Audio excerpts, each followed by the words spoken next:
हाँ तो दोस्तों, आप सभी को पता है कि बिहार शिक्षक भर्ती होने वाला है, बस तुरंत होने वाला है। तो बिहार शिक्षक भर्ती में आपका जो प्रश्न पूछेगा वो बाल मनोविज्ञान से प्रश्न पूछेगा, और सबसे ज़्यादा जो प्रश्न पूछा जाता है वह बच्चों के बारे में पूछा जाता है कि बच्चों को समझना, सबसे ज़्यादा प्रश्न ये पूछा जाता है। तो मैं आज जो मेरा पार्ट है, पार्ट 6 है, प्रत्येक पार्ट में मैं बच्चों के बारे में 20 प्रश्न कराता हूं, और ये जो प्रश्न होता है वह बिहार शिक्षक भर्ती और सीटेट एग्ज़ाम जो देने जाने वाले हैं वह दोनों व्यक्ति के लिए हिट होगा, क्योंकि भाई बच्चों के लिए, दोनों के लिए बेटर माना जाता है। और आप सभी को ये भी पता चल गया होगा कि भाई बच्चा जो होता है उसका टॉपिक को शामिल प्रत्येक एग्जाम में करता है, चाहे वह बिहार शिक्षक भर्ती हो, सीटेट हो, सुपर टेट हो, यूपी टेट, कोई भी टेट हो। तो बच्चों से संबंधित मैं प्रत्येक पार्ट में मैं 20-20 प्रश्न करा रहा हूँ। आज इसका 6ठा पार्ट है बच्चा से संबंधित। समझ सकते हैं कि 101 नंबर पर हम है प्रश्न नंबर, और आप जितने भी प्रश्न छूटे हैं आपके सभी जाकर के आप कर सकते हैं। तो चलिए शुरू करते हैं। थोड़ा सा मेरे यहाँ जो तरीका है पेडागोजी करने का, वह ट्रिक और ऑपरेशन करके मैं पेडागोजी को बताऊंगा, मज़ा आ जाएगा क्लास को करके। चलिए भैया शुरू करते हैं। समाजीकरण की प्रक्रिया में शामिल नहीं है। सबसे पहले नेगेटिव क्वेश्चन पूछा। मूल और विश्वास का अर्जन होता है भाई समाजीकरण में, तो ये बात होती है। अनुवांशिक संचरण नहीं होता है सामाजिकरण में। भाई अनुवांशिक कहाँ से आया? भाई लोगों का गुण भाई बच्चा में कहाँ से आएगा? ये तो भाई गलत बात हो जाएगी, तो ये अनुवांशिक गलत हो गया। और इसमें कह रहा है शामिल नहीं है, नेगेटिव बात पूछ रहा है, तो उत्तर आपका पी पर जा रहा है। ठीक है, चलिए अगला प्रश्न है, पूरे ध्यान से समझे तो मजा आएगा। ठीक है, निम्नलिखित में कौन से समाजीकरण के गौण वाहक हो सकते हैं? मतलब छुपा हुआ, गौण बोले तो छुपा हुआ। विद्यालय, पास पड़ोस। भाई समाजीकरण का ये तो भाई गौण वाहक है ही नहीं, तो इसको हटाइए।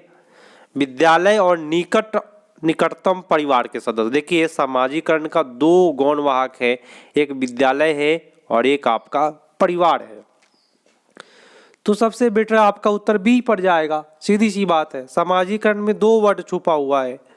दो वर्ड कौन कौन है? एक विद्यालय, एक क्या है? परिवार है। ये हो गया आपका उत्तर। ठीक है, चलिए अगला प्रश्न। अगला प्रश्न कहता है सुनिएगा, जब कभी दो या अधिक व्यक्ति एक साथ मिलते हैं और एक दूसरे को प्रभावित करते हैं तो वे एक सामाजिक समूह का निर्माण करते हैं। बात सही है। जब दो या दो से अधिक व्यक्ति जब मिलेगा और एक दूसरे को प्रभावित करेगा तो क्या बनेगा? सामाजिक समूह बनेगा।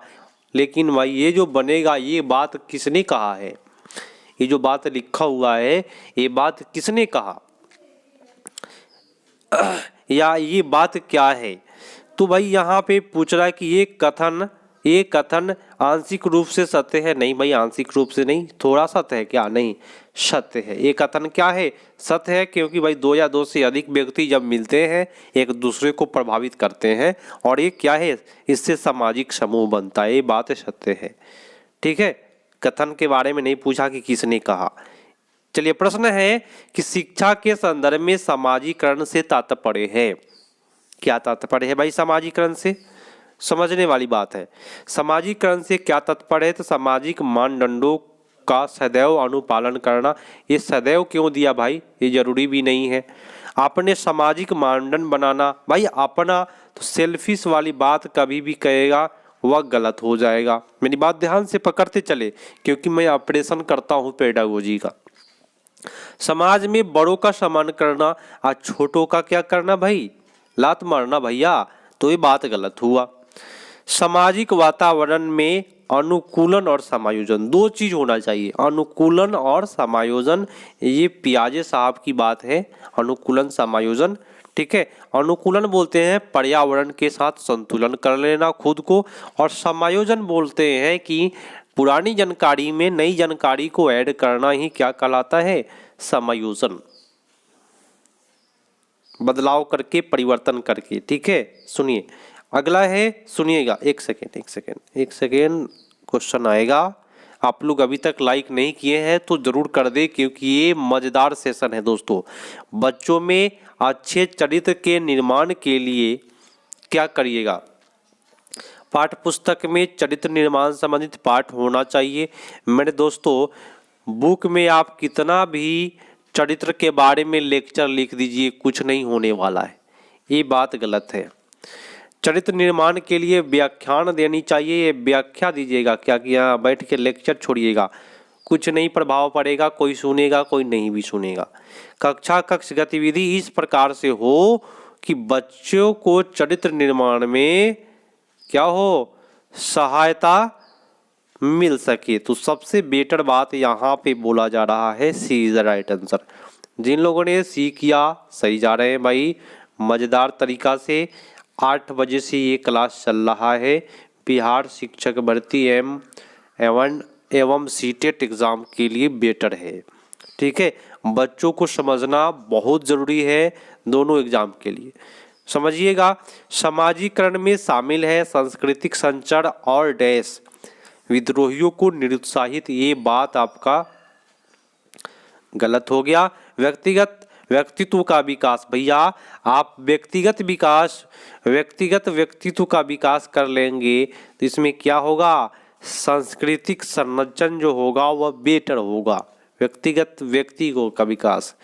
ठीक है, बच्चों में लेबलों में समायोजन, लेबलों की वाली बात, सब का बच्चा को लेबल नहीं कर सकते हैं। संवेगात्मक संबंध उपलब्ध कराना, तो सबसे बेटर जो उत्तर है, व्यक्तिगत व्यक्ति का विकास ही संस्कृति का संचरण करता है। नेक्स्ट है कि विद्यार्थियों को विद्यालय में खेलना क्यों उचित है? बताएं, विद्यार्थियों को विद्यालय में खेलना उचित क्यों है? पूरे ध्यान से करना है। यह शारीरिक रूप से सशक्त बनाता है, यह शिक्षकों के काम को आसान करता है, ये बात गलत है। और ये शारीरिक रूप से यहाँ पे गलत है, खेलना केवल शारीरिक नहीं है, मानसिक भी है। मान लीजिए गेंद कोई फेंका, सोचिए, और आप शरीर से खूब मारिएगा उसको, कि थोड़ा सा माइंड भी लगाना है कि कैसे मारना है उसको, लगाइएगा कि नहीं, तो केवल शारीरिक आपका गलत हुआ। यह समय बिताने में सहायक है, भाई ये समय बिताने वाली बात जहर की पुड़िया है ना। यह सहयोग एवं संतुलन का विकास करेगा, सबसे बेटर इसमें सहयोग की भावना होती है खेल में, एवं संतुलन की बात होती है सबसे बेटर। आपका उत्तर डी पर चला गया 107 का। आप लोग कभी भी उत्तर करें तो नंबर दे करके उत्तर करें, और मैं कभी भी आपको हमेशा हेल्प करूंगा, चाहे वह कोई भी एग्जाम हो जो पेडागोजी से संबंधित हो, छोड़ेंगे नहीं। शिक्षक से संबंधित है उसका ऑपरेशन कर दिया जाएगा और आप लोग एक बार में टीचर बनेंगे, ये तो मैं गारंटी देता हूँ। अल्पवयस्क बच्चे के अधिगम में अभिभावक की भूमिका होनी चाहिए। क्या होनी चाहिए भैया अल्पवयस्क के लिए? यहाँ बोला है निषेधात्मक। मेरे दोस्तों, निषेध वाली बात गलत होता है। अल्पवयस्क बच्चा मैंने थोड़ा सा अभी थोड़ा वयस्क होने जा रहा है, उसको कहते हैं। संवेगात्मक की अग्र सक्रिय, सबसे बेटर है अल्पवयस्क को हम लोग अग्र सक्रिय रखेंगे। अभिभावक का काम है क्या करना, अग्रोन्मुखी भूमिका निभाना, माने आगे बढ़ने के लिए कहना। ठीक है, तो यहाँ उदासीन वाली भूमिका अभिभावक का काम नहीं है दोस्तों। अगर आप अभिभावक है तो आप अग्रोमुखी सक्रिय रहे। ठीक है, आपका उत्तर सी पड़ गया। निम्नलिखित में किसका मिलान उचित है? पूरे ध्यान से करें, क्योंकि मेरा पेडागोजी अलग तरीका से मैं बताता हूँ, मजा आ जाएगा, और कभी भी आप क्वेश्चन आएगा तो छूटेगा नहीं। निम्नलिखित में किसका मिलान उचित है? शारीरिक विकास वातावरण, क्या बताइए? शारीरिक विकास वातावरण से होता है। संज्ञानात्मक विकास से परिपक्वता मिलता है। सामाजिक विकास से वातावरण, या संवेगात्मक विकास से परिपक्वता, क्या होगा? किसका मिलान उचित है? देखिए, हम आपको बताते हैं सबसे बेटर है शरीर का विकास वातावरण से नहीं होता है, संज्ञान का विकास परिपक्वता से भी नहीं हो पाने वाला है, समाज का विकास दोस्तों वातावरण से होता है, ये बात सही है। संवेग का विकास जो है परिपक्वता से नहीं होता है। ठीक है, तो ये आप इसको नोट कर सकते हैं, समाज का विकास वातावरण से। समाजीकरण है। भैया क्या है समाजीकरण, कौन सा चिड़िया का नाम है बताए। मजेदार तरीका से करे, कभी भी मन लगा कर के रुचि से करे क्लास को। समाजीकरण सामाजिक मापदंडों में परिवर्तन है। मेरे दोस्तों मापदंडों में परिवर्तन कर दीजिएगा तो समाजीकरण होगा ही नहीं। समाजीकरण शिक्षक एवं पढ़ाए गए के बीच में संबंध है। देखिए केवल समाजीकरण में शिक्षक ही नहीं आते हैं, पढ़ाने वाले ही नहीं आते हैं, हम लोग भी आते हैं दोस्तों, है ना, दूसरे गांव के लोग भी आते हैं। तो ये बात गलत हुआ, शिक्षक वाला ऑप्शन गलत होता है। समाजीकरण के आधुनिकीकरण की प्रक्रिया, समाजीकरण के आधुनिकीकरण और प्राचीनकरण ये सब दोनों गलत होगा। ठीक है, तो ये बात गलत हुआ। समाजीकरण के मानदंडों के साथ अनुकूलन, हाँ समाजीकरण का जो भी मानदंड है उसके साथ अपने आप को अनुकूलन कर लेना ही क्या कहलाता है, समाजीकरण कहलाता है। दोस्तों आपका उत्तर सबसे better D is the right answer. जिन्होंने डी किया सही जा रहे हैं। समाजीकरण सामाजिक अधिगम आरंभ होता है अलगाव से, भीड़ से, संपर्क से, दृश्य श्रव्य सामग्री से। बताए क्या होगा। देखिए समाजीकरण अलगाव से नहीं होता, ये बात गलत बोला है। भीड़ लगाने से समाजीकरण नहीं होगा, सामाजिक अधिगम नहीं होगा। हाँ संपर्क में रहिएगा तो आप अधिगम कर पाइएगा, माने किसी से सीख पाइएगा। आप मेरे संपर्क में हैं मोबाइल के माध्यम से, ऑनलाइन माध्यम से, मेरे YouTube channel online board study के माध्यम से मेरे संपर्क में है तो आप लोग अधिगम कर पा रहे हैं। दृश्य श्रव्य सामग्री से कुछ हद तक होता है, लेकिन सबसे बेटर सामाजिक अधिगम की बात करेगा तो संपर्क से होगा। ठीक है, विद्यार्थियों के साथ संप्रेषण का अर्थ होता है, क्या होता है भैया, उसे प्रश्न को कहना, उसके उनसे प्रश्न को कहना। विद्यार्थियों के साथ संप्रेषण का अर्थ क्या होता है। तो मेरे दोस्तों मेरे प्यारे साथियों समझिए, केवल प्रश्न कहिएगा क्या, किसी से बात करिएगा तो संप्रेषण मतलब क्या, माने आप अपने बच्चों से बात कर रहे हैं तो क्या उससे प्रश्न कहिएगा। भाई दूसरा कुछ बात भी हो सकता है कि क्या खा के आए हो, इस प्रकार से होता है। विचारों का आदान प्रदान, जो मैंने अभी भी बोला कि क्या खा के आए हो, तो ये विचार बताएगा बच्चा कि सर मैं दाल भात खा के आया हूँ। तो ये होता है विद्यार्थियों के साथ संप्रेषण। सबसे बेटर बात बोला है, B is the right answer. Next प्रश्न है, ध्यान से करना है भाई, मजा आएगा और सही में मजा आ जाएगा। चलिए, शिक्षकों को यह सलाह दी जाती है कि वे अपने शिक्षार्थियों को सामूहिक गतिविधियों में शामिल करें। ठीक है भाई, जो भी बच्चा है सबको सामूहिक गतिविधि में शामिल करें, क्योंकि सीखने को सुगम बनाने के अतिरिक्त ये में भी डैश सहायता करती है। सीखने के सुगम बनाने में कौन किसके अतिरिक्त सहायता करती है, ये बताना है। प्रश्न में थोड़ा सा मिस्टेक हुआ है। देखिए दुश्चिंता आपका नेगेटिव अर्थ है। मूल द्वंद्व वाली बात जो बोला ये बात गलत है। आक्रामक व्यवहार ये गलत है। सबसे बेटर जो है वह सुगम बनाने का काम कौन करेगा, तो ये समाजीकरण करेगा। मेरे दोस्तों आपका उत्तर B is the right answer. 113 और नंबर दे करके इस प्रकार से उत्तर आप लोग टाइप करें। और जो लोग ऑफलाइन देख रहे हैं सभी कोई कमेंट करके उत्तर करें कि आपका 20 में आप कितना सही कर पा रहे हैं। बच्चों वाला प्रश्न, ये बच्चों वाला प्रश्न है, शिक्षार्थियों वाला प्रश्न है कि क्या आप समझ पा रहे हैं, नहीं कि पा रहे हैं या नहीं बच्चों को। समाजीकरण वह प्रक्रिया है जिसे बच्चे और वयस्क सीखते हैं, परिवार से, विद्यालय से, इन सभी से।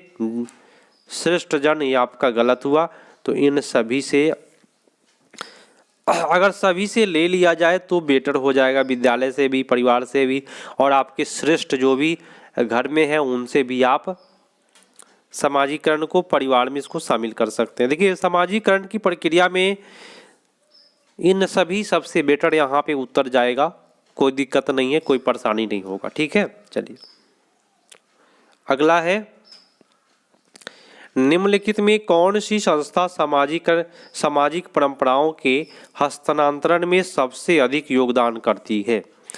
सबसे अधिक योगदान कौन करेगा, तो हमारा जो परिवार है वह सबसे बड़ा योगदान देता है समाजीकरण के लिए। ठीक है। और सबसे पहले वो भी क्या चीज़, परंपराओं के बारे में तो परिवार ही बताएगा, विद्यालय कभी भी नहीं बताएगा परंपरा के बारे में, ठीक है। आपका उत्तर ये पड़ जाएगा।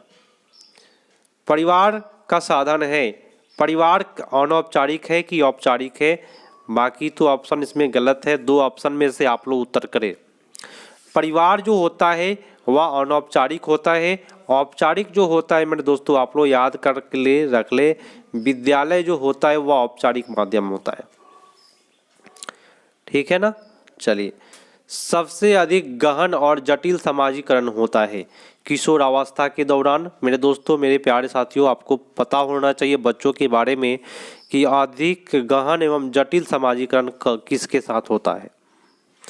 तो किशोर अवस्था के साथ ही जटिल वाली समस्या होती है, सबसे अधिक समस्या किशोर को है, ठीक है। इस एज का बच्चा काफ़ी भटकता है, आपको पता होगा। किसी विद्यार्थियों की सबसे महत्वपूर्ण विशेषता बताना है। उत्तरदायित्व की अनुभूति, अच्छी बात है भाई, ये भी भूमिका होती है, लेकिन आगे भी देखना है। ईमानदारी, सहभागिता, आज्ञाकारिता, सबसे बेटर होगा विद्यार्थियों की सबसे महत्वपूर्ण विशेषता क्या होता है, तो बच्चा आज्ञाकारी है, तो सबसे महत्वपूर्ण विशेषता बच्चों का यही है। ये ईमानदारी और उत्तरदायित्व से नहीं हो पाने वाला है, आज्ञाकारिता के अंतर्गत सब आ जाएगा, ठीक है, ईमानदारी भी आ जाती है। अगला प्रश्न है, एक शिक्षक विद्यार्थियों में सामाजिक मूल्यों को विकसित कर सकता है। कैसे कर सकता है? महान व्यक्ति के बारे में बोलकर। भाई क्यों महान व्यक्ति के बारे में बोलेंगे, क्यों, क्या जरूरी है महान व्यक्ति के बारे में बोलना? भाई खुद के बारे में भी बोल सकते हैं ना, ये भी बात गलत है। अनुशासन की अनुभूति को विकसित करना, भाई ये गलत है, जहर का पुड़िया है। आदर्श रूप में बर्ताव और उन्हें अच्छी कहानियाँ सुना करके, सबसे बेटर होगा क्या?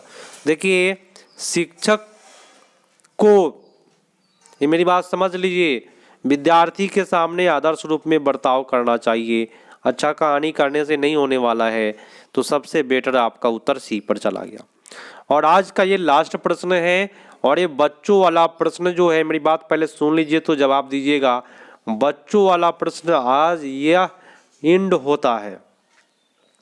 टोटल जो मैंने प्रश्न कराया बच्चों का 120 प्रश्न कराया, जो 20-20 प्रश्न करके ये छठा पार्ट था, छठा पार्ट। तो टोटल पार्ट यदि देख लेते हैं तो बच्चों का एक भी प्रश्न नहीं छूटेगा, ठीक है।